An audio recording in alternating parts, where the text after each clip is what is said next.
নমস্কার বন্ধুরা, স্বাগতার দুনিয়াতে সবাইকে ওয়েলকাম জানাই। আজ আমি বানাবো টেস্টি আমড়ার চাটনি।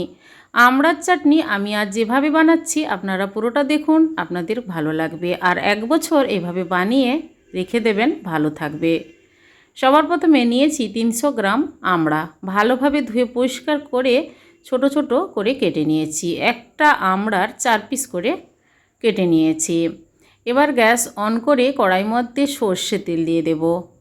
তারপর আমি মশলা হিসাবে দিচ্ছি মৌরি, 5 ফোড়ন, কালো সর্ষে, 2টো শুকনো লঙ্কা।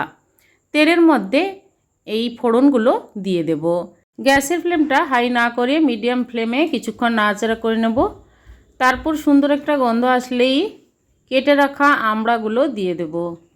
আপনারা আমড়ার চাটনি বানাতে চাইলে আমড়াগুলো কিন্তু আপনারা অল্প ভাপিয়েও নিতে পারেন, তবে আমি না ভাপিয়ে সরাসরি কড়ার মধ্যে আমড়াগুলো দিয়ে নাড়াচাড়া করে তারপর আমি দিয়ে দিব কাশ্মীরি লঙ্কার গুঁড়ো 1/2 টেবিল স্পুন, সামান্য হলুদ গুঁড়ো, পরিমাণ মতো লবণ দেব। এবার নাড়াচাড়া করে আমড়াগুলো তেলের মধ্যে একটু নরম করে ভেজে নিতে হবে। দেখবেন যে আমড়াগুলো বেশ নরম হয়ে আসছে, তারপর কিন্তু দিয়ে দিতে হবে চিনি কিংবা গুড়। আমি চিনি দিলাম।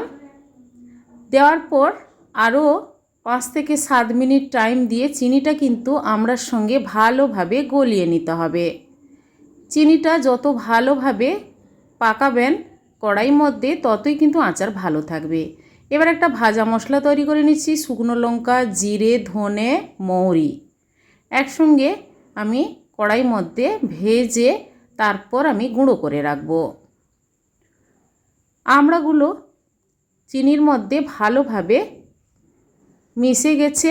এরপর ভাজা মশলাটা দিয়ে দিলাম।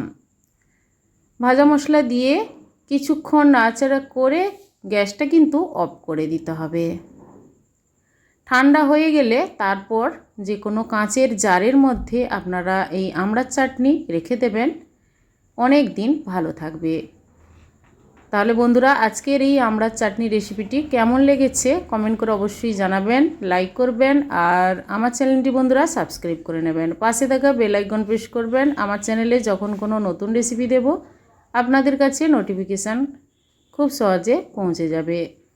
আজই পর্যন্ত, আবার হাজির হব যে কোনো সময় নতুন কোনো রেসিপি নিয়ে।